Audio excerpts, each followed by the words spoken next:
भारतीय मुसलमान हूँ, मैं कन्वर्टेड मुसलमान हूँ। मेरा कल्चर है वो भारतीय है और भारत में 90% मुसलमान जो है वो कन्वर्टेड है। तो उनके समय भारत सोने की चिड़िया था। लेकिन मैं इतना जानता हूँ कि अब मोदी जी की राज में भारत सोने की चिड़िया है।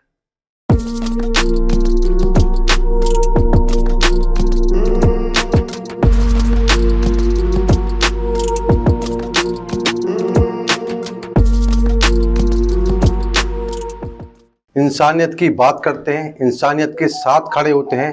जहां हम खड़े होते हैं हमारे अल्फाज वहीं से शुरू होते हैं। जी हाँ, हम आज ऐसे किसी शख्सियत के साथ रूबरू हो रहे हैं जो राष्ट्रवादी सोच रखते हैं, जो निरंतर ये सोचते हैं कि हमारा देश कैसे आगे बढ़े, हमारा देश कैसे उन्नति करे। आज हम बात करेंगे मुफ्ती वजाहत कासमी जी से, जिनसे जानेंगे कि उनकी कई वर्तमान मुद्दों पर क्या राय है, जिनसे जानेंगे कि वर्तमान जो वातावरण है उनमें क्या सोच रखते हैं। हाँ, नमस्कार। सबसे मेरा प्रश्न ये कि आजकल अबू आजमी जी ने औरंगजेब को लेकर के बयान दिया है कि उन्होंने औरंगजेब को ये कहा है कि ये उनके समय भारत सोने की चिड़िया था, और इस बारे में आपका क्या कहना है? देखिए, मैं औरंगजेब के बारे में कोई खास मेरी राय नहीं है और किसी भी मुगल बादशाह के बारे में नहीं है। उस वक्त वो सोने की चिड़िया था या भारत क्या था मुझे नहीं पता, लेकिन मैं इतना जानता हूं कि अब मोदी जी की राज में भारत सोने की चिड़िया है। और मुगल ना हमारे ना हम मतलब उनको अपना बड़ा मानते हैं, ना हम मुगलों को अपना आइडियल मानते हैं, तो फिर हम मुगलों की चर्चा क्यों करते हैं? ना अबू आसिम आजमी के वंशज वो मुगलों के वंशज हैं, वो ना वो मुगल उनके बड़े हैं, ना हमारे बड़े हैं। तो वो चर्चा में रहने के लिए इस तरह के विषय और इस तरह के सब्जेक्ट पर क्यों वो बात कर रहे हैं मुझे नहीं पता। सस्ती बात है, देश जो है वो बहुत आगे जा चुका है, विकसित देश होने जा रहा है, शिक्षित देश होने जा रहा है। तो हम लोगों को मुगलों के बारे में या उन आक्रांताओं के बारे में बात ही नहीं करनी चाहिए जिनसे भारत को, भारत के इतिहास को नुकसान पहुंचा हो। आज जितनी भी मस्जिद मंदिर के मुद्दे हैं, चाहे वो अयोध्या में हो, वो काशी मथुरा में हो, बनारस में जहाँ भी हो, चाहे वो संभल में हो, वो सब मुगलों की देन है। तो जिस देश के 125 करोड़ वासी मुगलों की परंपराओं से आपस में एक दूसरे के खिलाफ नफरत की विचारधारा रखते हैं, वो तो मेरे ख्याल ना उनका मुसलमानी से कोई ताल्लुक है, ना उनका इस्लाम से कोई लेना देना है, और ना वो ऐसे इतिहासकार हैं जिनके बगैर इस्लाम पूरा नहीं होगा, ये जिनके बगैर मुसलमान अधूरा रह जाएगा, ये जिनके बगैर देश अधूरा रह जाएगा। तो मेरे ख्याल ऐसी चर्चाओं में हमें नहीं पढ़ना चाहिए जिससे कि हम एक दूसरे के खिलाफ नफरत की दीवार खड़ी कर सकें। तो इसलिए मैं समझता हूँ कि अबू आसिम आजमी जो है उनको इस तरह की चीज़ों से, या समाजवादी सोच जो भी इस तरह की तरफ जा रही है, समाजवादी की जो सीनियर लीडरशिप है, अखिलेश है या उसके दूसरे बड़े नेता हैं, उनको इस तरह का एक्शन लेना चाहिए कि कांग्रेस या समाजवादी में या और दूसरी जो सो कॉल्ड सेकुलर पार्टीज हैं उनमें भी कोई औरंगजेब की या किसी मुगल की या किसी आक्रांता की चर्चा ना कर सके। ये देखने में आता है कि कुछ देश के अंदर ऐसे मुस्लिम नेता हैं जो लगातार एक ट्रिगर पॉइंट होता है जिनका कि कोई ऐसा बयान दे दे जैसा मुस्लिमों को लेकर चर्चा हो। आपको लगता है ऐसा है? देखिए, है, लेकिन मैं एक बात समझता हूँ कि चुनाव अभी नहीं है बम्बई में, महाराष्ट्र में वो एमएलए भी बन चुके हैं, और मेरा ख्याल कोई वहाँ मुगल कौम के कुछ लवारिस भी वहाँ नहीं रहते उनकी कॉन्स्टिट्यूंसी में, और भारत में इस तरह का भी वातावरण भी नहीं है कि किसी मुगल को याद किया जाए। तो अबू आसिम जो है वो, इसका मतलब ये है कि अराजकता फैलानी चाहते हैं, या अबू आसिम जैसे लोग जो है वो अराजकता फैलानी चाहते हैं, दंगा कराना चाहते हैं। उनको ये भी पता है कि हिंदुस्तान के जो 100 करोड़ अपने सनातनी भाई हैं वो औरंगजेब से मोहब्बत नहीं करते, औरंगजेब के बारे में अच्छा नहीं सोचते, या और दूसरे मुगल शासकों को अच्छा नहीं समझते, चूंकि उन्होंने मंदिरें गिराई हैं या उन्होंने और इस तरह के काम किए हैं जिनसे सनातनियों को ठेस पहुंची है। तो मेरा ख्याल ये है कि हम इस तरह का माहौल क्यों पैदा कर रहे हैं जिससे कि हम एक दूसरे की तनाव और खिंचाव में एक दूसरे को देखें। ये अच्छी बात नहीं, देश के लिए भी अच्छा नहीं है, किसी पॉलिटिकल पार्टी के लिए भी अच्छा नहीं है, और किसी कम्युनिटी के लिए भी अच्छा नहीं है। ये देश गंगा जमुना तहजीब को कहा जाता है, माना जाए कि देश में गंगा जमुना तहजीब लंबे समय से रही भी और अभी भी है, लेकिन आपको ऐसा नहीं लगता कि इसमें कुछ खाइयां दिखाई दे रही हैं? देखिए, गंगा जमुनी तहजीब जो है वो सिर्फ एक मुहावरा है, और गंगा जमुनी तहजीब के लिए दोनों तरफ से बराबर का योगदान चाहिए होता है। अगर मैं जो है एक तरफ से ही योगदान लेता रहूं तो वो गंगा जमुनी तहजीब नहीं कहलाती, वो जोर जबरदस्ती का एक रिश्ता होता है। अब गंगा जमुनी तहजीब के लिए महाकुंभ हुआ है, महाकुंभ में 65-70 करोड़ लोग आए हैं, और मैं नहीं समझता कि कोई धर्म का आदमी उसमें पीछे रहा है। तो वहां पता चला कि वाकईतन हिंदुस्तान में क्योंकि वो सनातनियों का एक बड़ा पर्व था और करोड़ों सनातनी थे वहाँ, और किसी को कोई तकलीफ नहीं हुई, सेवा में कोई कमी नहीं हुई। तो मैं समझता हूँ कि गंगा जमुनी तहजीब ऐसी जगह पर इस्तेमाल उसका मुहावरे का होना चाहिए। अदरवाइज जो हम लोग जिस तरह की हरकतें देख रहे हैं कि वो आसिम जैसे लोग या वो ऐसी जिस तरह की बातें करते हैं दोनों भाई, या हमारे मुस्लिम पर्सनल लॉ वाले जिस तरह की बातें कर रहे हैं और दूसरे मुस्लिम संगठन जिस तरह की बातें कर रहे हैं, तो मेरा ख्याल इससे कोई गंगा जमुनी तहजीब मुझे नहीं झलक रही है। ये बहुत क्लियर बात है कि ये लोग सिर्फ अपने मतलब अपनी कम्युनिटी में अपने आप को लीडर बनाने के लिए वो इस हद तक गिरे हुए हैं कि किसी के मजहब को, किसी के मजहबी लीडर को, क्योंकि मैंने एक मौका ऐसा भी आया कि मैंने देखा कि अकबरुद्दीन ओवैसी वो राम की माँ पर कीचड़ उछाल रहे थे, सीता मैया पर कीचड़ उछाल रहे थे। तो इस देश का 100 करोड़ सनातनी सब्र के साथ देख रहा था। तो मैं समझता हूँ कि ये घटिया हरकतें, इससे गंगा जमुनी तहजीब आगे नहीं बढ़ेगी। गंगा जमुनी तहजीब को आगे बढ़ाने के लिए दोनों तरफ का योगदान चाहिए। मैं भी सम्मान करूं तो मुझे भी सम्मान मिलेगा, और मैं सम्मान नहीं करना चाहता, सिर्फ आप ही से सम्मान चाहता हूं, तो इससे गंगा जमुनी तहजीब आगे नहीं बढ़ेगी।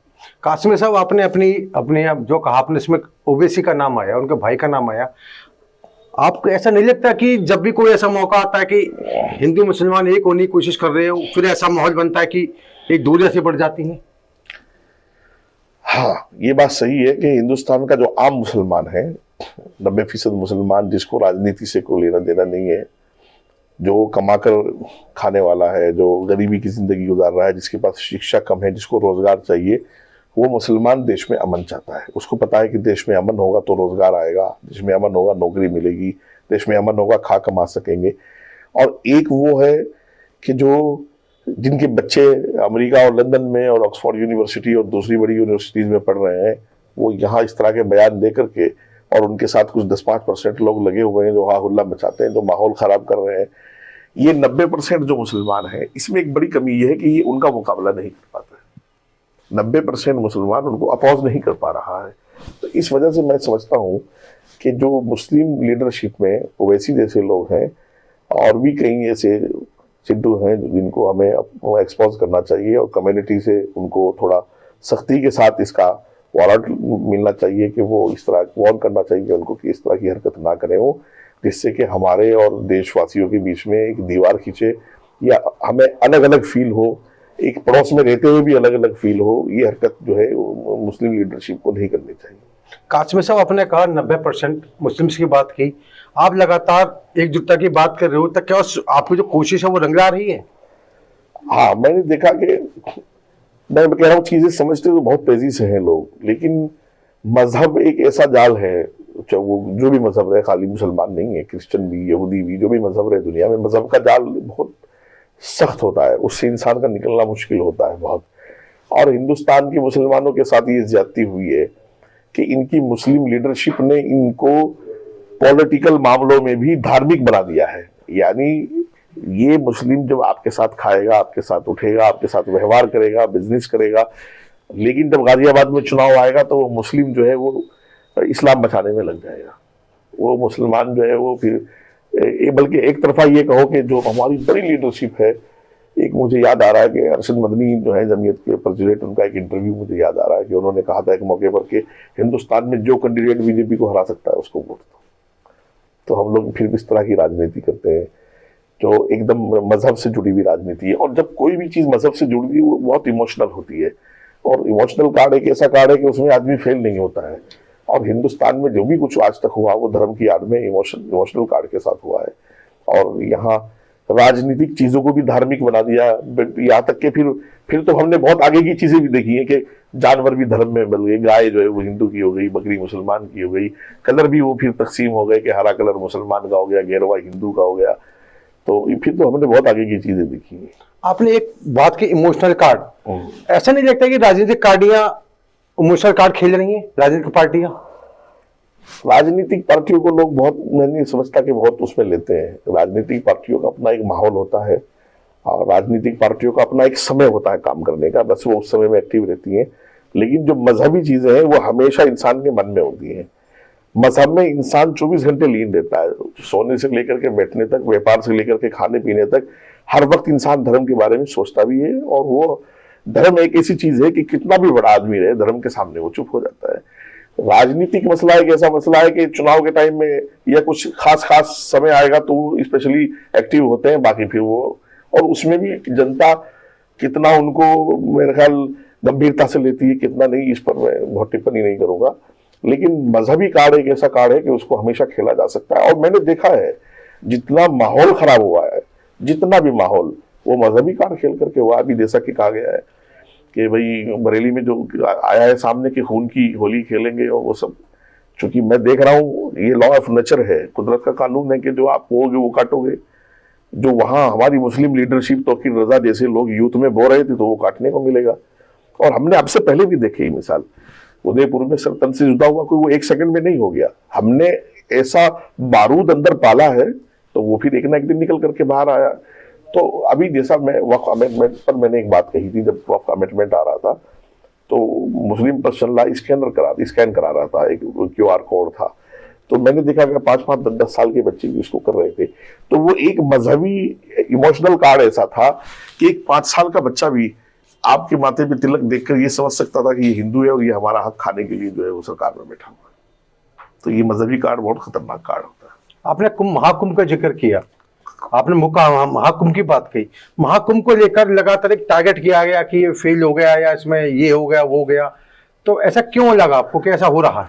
देखिए महाकुंभ, मेरे ख्याल देखो महाकुंभ तो होता है हर 12 साल में एक बार कुंभ होता है, महाकुंभ होता है, और कुंभ तो तकरीबन हर साल ही होता है। कुछ लोग आते हैं, करोड़ों लोग मेरे ख्याल उसमें भी आते हैं। लेकिन इस बार महाकुंभ अपने आप में एक ऐतिहासिक रहा। उसकी वजह यह है कि यूपी के चीफ मिनिस्टर ने और देश के प्रधानमंत्री और यूपी के शासन प्रशासन ने ये ठान लिया था कि ज्यादा से ज्यादा, देखिए त्रिवेणी जो है संगम जो है, गंगा जमुना का जो संगम है, वो पूरे देश के 100 करोड़ से ज्यादा सनातनियों के लिए एक आस्था की बात थी। तो ये कि 65 करोड़ लोग वहां 70 करोड़ लोग गए हैं, तो आप ये समझ लीजिएगा कि देश की आबादी का 60-70% हिस्सा गया है, जो कि इतिहास में पहली बार हुआ है। इतने लोगों का एक जगह पर जाकर के आना, स्नान करके आना या खा पी करके 1-2-4 दिन रुक करके आना और पूरी व्यवस्था को उसको रखना, तो मैं समझता हूँ कि शासन प्रशासन की कितनी महीने की नींद की कुर्बानी, कितने महीने की जो है वो प्लानिंग, कितने महीने का जो भी चीफ मिनिस्टर की मेहनत रही है, तो बहुत कामयाब, बहुत ऐतिहासिक। और अच्छा, इस बार का जो महाकुंभ हुए उसको आपको एक चीज और देखने को मिली है कि मैंने देखा है कि इंटरनेशनल मीडिया, जो भी आप मुल्क का नाम लीजिए तो मैं आपको उसका लिंक निकाल करके भेज दूंगा, पूरी दुनिया की मीडिया ने महाकुंभ पर इस बार चर्चा की है। तो ये मेरे और आपके लिए खुशी की बात होनी चाहिए कि सनातन की किसी परंपरा को, सनातन की किसी ऐतिहासिक दिन को पूरी दुनिया के धार्मिक या अधार्मिक या पॉलिटिकली लोग, ये पूरी दुनिया के लोग उसको जानना चाहते हैं, उसके बारे में चर्चा करना चाहते हैं, और बहुत सक्सेसफुल रहा। बीच बीच में बहुत अफवाहें भी आई, मैं समझता हूँ कि सेकुलर पार्टियों ने और कई लीडरशिप ने जो है अफवाहें भी फैलाई हैं, बड़े बड़े कमेंट्स भी आए हैं, बहुत सारी चीज़ें हुई हैं, लेकिन उसके बावजूद इतनी भीड़ का आना, सकुशल सारी चीज़ों का हो जाना, और एक आध हादसा हुआ उस पर मैंने शासन प्रशासन को और यूपी के चीफ मिनिस्टर को देखा कि वो कितनी गंभीरता से भाग दौड़ करके और किस तरह की चीज़ों को वो कवर कर रहे थे। वो हर तरीके से बधाई के काबिल हैं, यूपी प्रशासन शासन के लोग, यूपी के चीफ मिनिस्टर।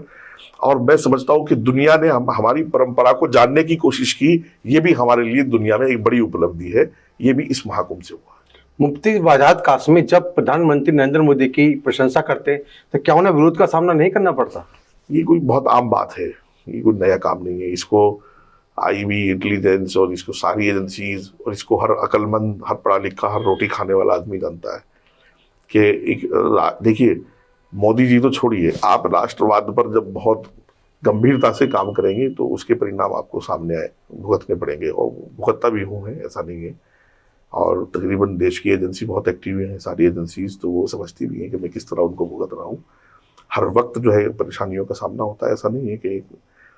और अब तो ये समझता हूँ कि मोदी सरकार तो मेरे लिए गनीमत है, क्योंकि मोदी एक ऐसे प्रधानमंत्री हैं जिन्होंने राष्ट्रवाद को दुनिया में धर्म बनाया है, जिन्होंने पूरी दुनिया में अमन को धर्म बनाया है। वो यूक्रेन रशिया रहा हो, वो हमास इसराइल रहा हो, दुनिया में जहाँ भी अशांति हुई है मोदी जी वहाँ शांति का दूत बन करके गए हैं। तो मेरे लिए भी थोड़ा सा अब जो है वो ये है कि लोग मोदी जी से, ये मोदी जी की सरकार से, ये मोदी जी के लॉ एंड ऑर्डर से, ये योगी जी की सरकार उनके लॉ एंड ऑर्डर से खौफजदा है, तो शायद मैं भी थोड़ा बचा हुआ हूँ। सरकार नहीं रहेगी तो शायद हम भी नहीं रहेंगे, ये हमें भी पता है। आज आप उत्तर प्रदेश यानी हमारे पास गाजियाबाद आए हैं, तो योगी जी के बारे में आपका क्या कहना है? पहले भी बहुत बार कह चुका हूँ, इंतहाई एक बार और सही आप। इंतहाई ईमानदार, इंतहाई बहुत काम करने वाले और बहुत ही, यानी मैं उसको उर्दू में ईसार कुर्बानी कहते हैं, यानी एक बहुत ही वक्त की कुर्बानी बहुत बड़ी है उनकी। मैं जहाँ तक उनके बारे में बहुत चीज़ें पर्सनली भी जानता हूँ जो शेयर नहीं करूँगा, लेकिन इतना तो जो सब जानते हैं उतना तो मुझे बताना चाहिए कि सुबह 3:30-4 बजे से लेकर के और रात को 11-11:30 बजे तक एक एक मिनट, एक एक पल जो है उनका देश के लिए, प्रदेश के लिए और देश की तरक्की के लिए, और देख भी रहे हैं।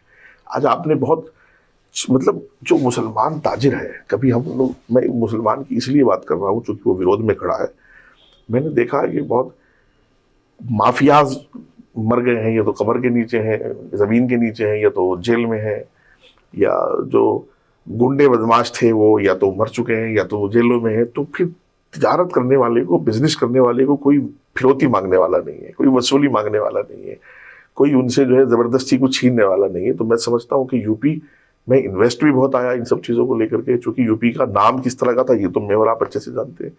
और फिर मैं ये भी समझता हूँ कि यूपी बहुत आगे गया है। आप यूपी के, मुझे याद है क्योंकि मैं शामली का रहने वाला हूँ, कैराने का, पिछले 10-15 साल में शामली कैराना जाने के लिए पानीपत और संभालका से जाता था, चूंकि हमारी यूपी में रोड नहीं थे। आज की बात यह है कि मैं अपने बड़ौद बागपत से होते हुए जाता हूँ और 1.5 से 2 घंटे में मैं अपने घर पहुंच जाता हूँ, और इतना बड़ा हाईवे, और कोई इलाका नहीं छोड़ा है, कोई गांव नहीं छोड़ा जिसको शहर से ना जोड़ दिया हो। तो उसमें मोदी जी की और खासतौर से यूपी में योगी जी की बहुत मेहनत रही है, और बहुत लगन के साथ यूपी को यूपी बनाने में, और यूपी को एक भय मुक्त बनाने में, यूपी की माँ बहन बेटी को सुरक्षा देने में जो कुर्बानी योगी जी की है उसको इतिहास में याद रखा। मुफ्ती वजाहत कासमी ये मानते हैं कि योगी शासन में उत्तर प्रदेश विकास की ओर अग्रसर है। बहुत विकास हुआ है जो पिछले 50 सालों में नहीं हो सका, इतना विकास हुआ है। और मैं समझता हूँ कि योगी जी को हमेशा, जब तक वो चाहेंगे, जब तक उनके मन में है, यूपी की जनता उनके लिए खड़ी है, उनको चांस रहेगा, और मेरी दुआएं उनके साथ है। मैं तो चाहता हूँ कि वो और बहुत आगे जाएं और पूरा देश उनकी निगरानी में तरक्की करे, पूरा देश उनकी जो है क़यादत में, उनके नेतृत्व में जो है वो आगे बढ़े। और मोदी जी और योगी जी एक ऐसे ऐतिहासिक पीएम और सीएम मिले हैं कि जिनको अपना परिवार नहीं, पूरा देश ही उनका परिवार है, देश ही को परिवार समझ के आगे बढ़ा रहे हैं। परिवारवाद वहाँ नहीं है कि इसको भी मंत्री बनाना है, उसको भी राज्यसभा भेजना है, इसको भी पद देना है, ये खाला वाला, मौसी वाला, चाचा वाला सब नाराज हो जाएंगे। तो इस तरह की परंपरा तो न मोदी जी के यहाँ है, न योगी जी के यहाँ है। उन्होंने 125 करोड़ देशवासियों को ही परिवार समझ लिया है, इसीलिए आज विकसित भारत है। इसलिए आज भारत इतना ताकतवर है कि वो रशिया को भी कहता है कि अमन की बात करो, यूक्रेन से भी कहता है यार चुप रहो, शांति बरतो, चाइना को भी आंखें दिखा सकता है, अमेरिका जैसे मुल्क को बता रहा है कि आप, ये मैं पॉलिसी मेकर में शामिल हूँ, मुझे आप पॉलिसी नहीं बता सकते। और दुनिया के उन टॉप 5 और टॉप 10 देशों में है जो बहुत सुपर पावर और बहुत ताकतवर देश हैं। तो मैं समझता हूँ कि भारत आज भारतीय होने पर, आपको जब आप कभी बाहर जाएंगे तो आपको भारतीय होने पर गर्व होगा। आपको कश्मीर से कन्याकुमारी तक एक ऐसा भारत मोदी जी ने दिया है जो भारत है, जो नक्शे पर भारत था। वो पहले आपने देखा होगा कि जब हम लोग कश्मीर जाते थे तो कश्मीर जाने के बाद हम वापस आएंगे ऐसी गारंटी किसी के पास नहीं थी। कश्मीर के पास रोजगार नहीं था, हम कश्मीरी को देखते थे या कश्मीरी हमें देखता था तो हमें थोड़ा सा, हम कंफर्टेबल एक दूसरे को महसूस नहीं कराते थे। 370 एक झटके में हटा, कश्मीर भारत का अटूट हिस्सा बना। करोड़ों लोग दुनिया से, देश से कश्मीर जाकर के भारत को और भारतीयता को मजबूत कर रहे हैं। कश्मीरी को रोजगार मिला है, कश्मीर में पत्थरबाजी नहीं हो रही है, वहाँ तिरंगा लहराया जा रहा है, कश्मीर में जय हिंद और जय गंगे और जय माता और वंदे मातरम और भारत माता के नारे लग रहे हैं। आज वो, कल तक कश्मीर तो भारतीय था और लोग कहते थे कि भारत का हिस्सा है, लेकिन कश्मीर और कश्मीरी दोनों को भारतीय बनाने में मोदी जी का जो ऐतिहासिक कारनामा है उसको कभी भुलाया नहीं जा सकता। आपने कहा कश्मीर के युवाओं को रोजगार मिल रहा है, वहाँ विकास दिखाई दे रहा है, लेकिन 370 का आज भी विरोध हो रहा है, इस बारे में आप क्या कहेंगे? कुछ लोग हैं, मैं इसका इनकार नहीं करूंगा, लेकिन जब आप कश्मीर जाएंगे तो जिस लाल चौक पर आप कभी खड़े नहीं हो सकते थे, आप वहाँ आसानी से खड़े होकर तिलक लगाकर भारत माता की जय, वंदे मातरम करेंगे, और सामने वाला कश्मीरी मुसलमान भी आपको भारत माता की जय में जवाब देगा। ये एक ऐसी ऐतिहासिक उपलब्धि है जो आगे आने वाली नस्लों को इतिहास में पढ़ाया जाएगा, और ये मोदी जी की उपलब्धि है। मुफ्ती वजाहत कासमी राष्ट्रवादी सोच कैसे रखते हैं, उनके मन में कैसे है? देखिए क्या है, मैं एक जो है भारतीय मुसलमान हूँ, मैं कन्वर्टेड मुसलमान हूँ, और मेरा जो डीएनए है, जो मेरा कल्चर है वो भारतीय है, और भारत में 90% मुसलमान जो है वो कन्वर्टेड है, परिवर्तित मुसलमान है, आयतित मुसलमान 10% ही है। परिवर्तित जो मुसलमान है, चूंकि उसका कल्चर, उसका डीएनए, उसका खून, उसकी मिट्टी, उसका सब कुछ भारतीय है, तो मेरे ख्याल उसको राष्ट्रीयवादी होने में बहुत आगे होना चाहिए। कुछ लोग उसको जाहिर कर पाते हैं, मैंने थोड़ी हिम्मत दिखाई है, हिम्मत जुटाई है, आगे आ गया हूँ अपनी बात कहने के लिए। 90% जो परिवर्तित मुसलमान है वो भारत से इतना ही प्यार करता है जितना मैं बात कर रहा हूँ, लेकिन वो अपनी बात को कहने में कामयाब शायद नहीं हो पा रहा है, या वो भी मजहबी कार्ड में थोड़ा पीछे हो जाता है, या उसके दिमाग में भी ये बात भर दी गई है कि जो ये हुकूमत है, जो ये हिंदू लोग हैं, ये जो, चूंकि अब तो मैं नई नई बातें सुनने लगा हूँ, आपका इंटरव्यू लंबा हो जाएगा, अब तो मैं नई नई बातें सुनने लगा हूँ। अब तो ये ट्रेंड है कि अगर हाई कोर्ट ने जो है वो आपके लिए फैसला किया है, सनातन के लिए फैसला दिया है, तो आरएसएस का है हाई कोर्ट, बजरंग दल का है, विश्व हिंदू परिषद का है, मेरे लिए दिया है तो इंसाफ हुआ है। तो अब तो ये ट्रेंड है, तो इस ट्रेंड में वो 90% भी जो भारतीय हैं, भारत कल्चर के हैं, वो भारत के डीएनए के, वो भी कहीं ना कहीं फिसल जाते हैं। तो मेरा ख्याल ये कि मैं हमेशा उनको कहता हूँ कि थोड़ा सा आगे आओ, हिम्मत करो, और ये बात पूरी दुनिया को बताओ कि हमारी पहचान भारत से है, हमारी पहचान हिंदुस्तान से है, और हम भारतीय। कुल मिलाकर आपका ये कहना है कि देश है तो हम हैं। बेशक बेशक। आपने मुफ्ती वजाहत कासिमी जी को सुना, कोशिश की हमसे, उन्होंने जो वर्तमान मुद्दे पर उनसे बात करने की, और आपसे ऐसी फिर किसी ऐसे शख्स के साथ मुलाकात करेंगे। नमस्कार।